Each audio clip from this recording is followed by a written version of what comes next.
Welcome back. Now, Midrand in Johannesburg is one of the areas that's hardest hit by the ongoing water shortages, and residents there have been without water for nearly 2 weeks now. Our reporter, eNCA's Heidi Giokos, is, of course, joining me at the area this particular morning. Heidi, good morning to you, colleague. I mean, what can you tell us about some of the problems that community members, that residents are in Midrand are actually experiencing when it comes to water? Yes, so the Midrand area, Tumelo, has been severely affected in terms of water cuts and water outages. But interestingly enough, Rand Water had communicated on Saturday evening that all their systems are up and running, and it's basically the responsibility of Joburg Water and various municipalities to get the water pumping and to provide water to residents.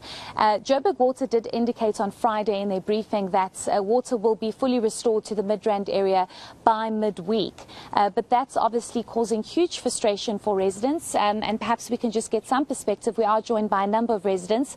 Maybe we can start with you, sir. Thank you so much for your time. Maybe just speak to us about how long you've been without water and how difficult it's been. Okay, we've been without water for about 5 days. The difficulty is that I think the biggest problem is information. Nobody is telling us when will the water be cut off, when will the water be back. And the other difficulty is children going to school without any water.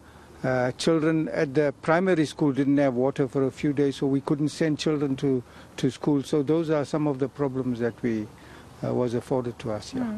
And maybe tell us about how difficult it was for you without water? Yeah, it's like you can't even do any your daily routines, or you can't cook your food, and that is the main thing. Like a few residents have dogs, and it's not only humans.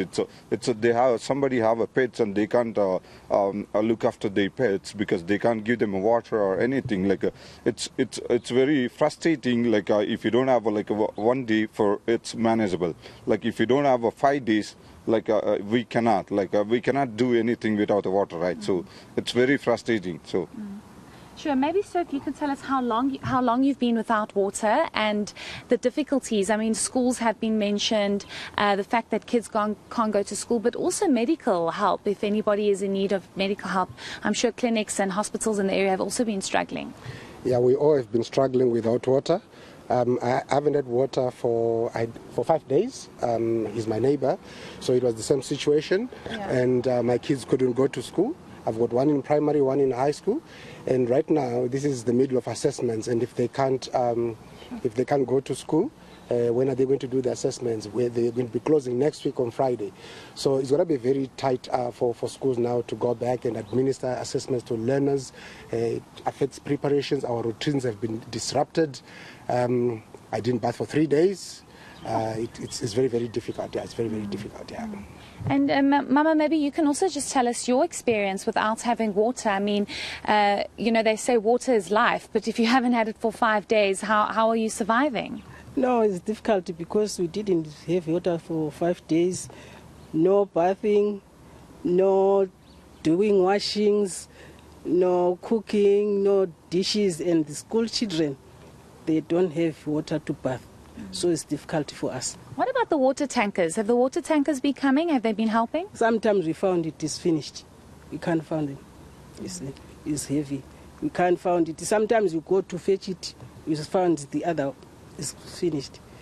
We can't use for a long time. Ma'am, maybe if you can also just tell us some of your experiences without water. A lot of people are saying that the Human Rights Commission should actually be getting involved in terms of really dealing with this, because it seems as though the whole of Gauteng, or most parts of Gauteng, have been severely affected with these water cuts. Well, it's affecting me in such a way I can't go and carry a water tank. It's very heavy, not at my age anyway, and my back problem.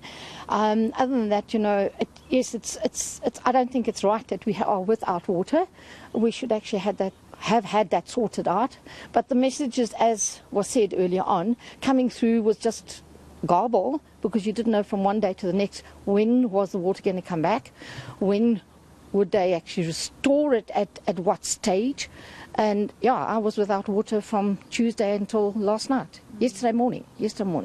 when I saw the water. And then it was still out for a while, and then we got back later. So it was really in and on and off all the time. Do you currently have water? Now I've got water at the moment, yes. It looks like it's okay. It was sort of like the pressure wasn't so great, but then the pressure became right. So at the moment, as far as I know, it's okay.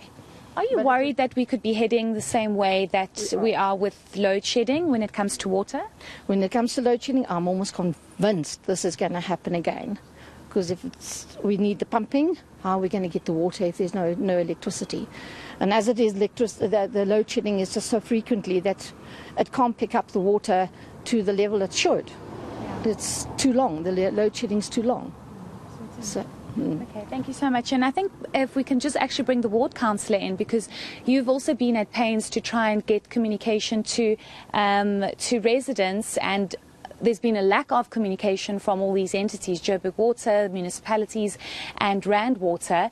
Have they communicated to you what the actual problem was, and if this is going to be a normal thing moving forward in terms of this area not having constant water supply? Yeah, look, there's been so many mixed messages that have come through from Joburg Water, from Rand Water, from local residents who are getting information from the MD of Joburg Water, and the depot. The depot are at the brunt of it because they have to make sure that all the water tankers are out. But in general, they are concerned about the mixed messages, firstly, and they feel that they've been lied to by Joburg Water. They feel they've been lied to by Rand Water. You know, we had the crisis with the electricity, which causes the water not to be pumped through to the high-lying areas, and the reservoirs not to be filled. But then also, as I said before, the city of Joburg owes Rand Water quite a substantial amount of money, which they're not paying every month. They're in arrears by more than 90 days. They're only paying for consumption that they're using at the moment, which is a concern for me as a councillor. And then the last thing is that the residents don't all want to talk to the press. They are saying to me that what's the use of talking to the press, because it's not going to change. As this lady says, that she doesn't believe it's going to change. It's going to happen again. The minute we get higher load shedding coming through, and I believe we're going to go to stage 15 at some stage. And if we do, it's going to cause our reservoirs not to be filled. Yeah. But the real issue that happened here in the last week was the fact that we had a storm that affected the Zandfontein Suikerbos station, and they couldn't pump water through there to get to the reservoirs. Yeah. But at the end of the day, we are not engineers. We're not technicians. We don't know how these processes work. And Joburg Water is not willing to tell us how it actually comes from the Vaal Dam through our pipes to where it goes to our residents on the floor, on the ground. And some residents are saying, but the Vaal Dam's 100% full. Yeah. Yeah. So why is there no water? So there's a lot of questions unanswered. Definitely. Thank you all so much for your time. We do appreciate it. I think that just brings some clarity to what residents were subjected to. And an interesting point that the ward councillor touched on was the dams are full, and that's what Rand Water has indicated, Tumelo, that in actual fact Rand Water, because of the high consumption that they have noticed since the beginning of spring, which is probably the beginning of September, they've actually decided to pump more water and to increase their pumping capacity given the very high demand. So there's definitely water. It doesn't mean that we should over-consume, but residents don't have water to consume at this particular point, and that's the big concern, that what is the actual problem and why has their been such a prolonged period of time with residents not having water. Yeah, and Heidi, I'm sure you've heard the communication constantly, even from Rand Water, asking residents to watch their water consumption levels. But we'll leave it there for now. Heidi Giokos, eNCA senior eNCA reporter, giving us more updates. And it seems like there is someone else who wants to talk to you, Heidi? Yeah. Yes, it's another, I'm presuming you're a resident, sir? I am, yes. Okay, great. Maybe if you would like to say something about this the water cuts? So the issue has got to do with management. It's the ridiculous process that's happening in the council, the people that they're putting in charge of the council, the people that are in their offices. The whole system is rife with rubbish. I have personally had to deal with going to council to have my swimming pool water account sorted out, where I've had to pay for something like a swimming pool that is Olympic-sized water in a day. Yeah. And these people just won't fix it. So do you think that the issue around coalition in the city of Johannesburg is contributing to the mess that we're seeing in service delivery? No, it's the ANC and the other folk that are part of this whole mess.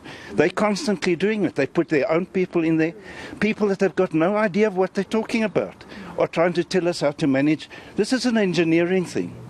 And it needs people that understand what they're doing with the engineering. This has not happened over the last 3 or 4 weeks. This has been going on for years. They've been wasting the money, not putting anything where it should go into the management of our systems. Everything was working perfectly until these fools got into place. Okay, thanks so much for your time, sir. Thank you. And you can just hear the frustration and the irritation from residents, Tumelo. People are just really fed up and they really just want their services delivered. And it seems to be a huge problem. If it's not electricity, it's water. If it's not water, it's the refuge that's not being picked up. Street lights, potholes. The list is actually endless. You can see that knock-on effect on other, lack of services that they're receiving there as residents. Quite understandable in terms of the frustration that they are going through. Heidi Giokos will keep a close eye on this with you as our eyes and ears on the ground. Water shortages experienced in parts of Johannesburg, parts of Gauteng, not just in Midrand, where Heidi is right now, but also Germiston, where we saw Bafedile Mwerani a bit earlier on. But Heidi Giokos will leave it there for now and come back to you as soon as there are any other developments.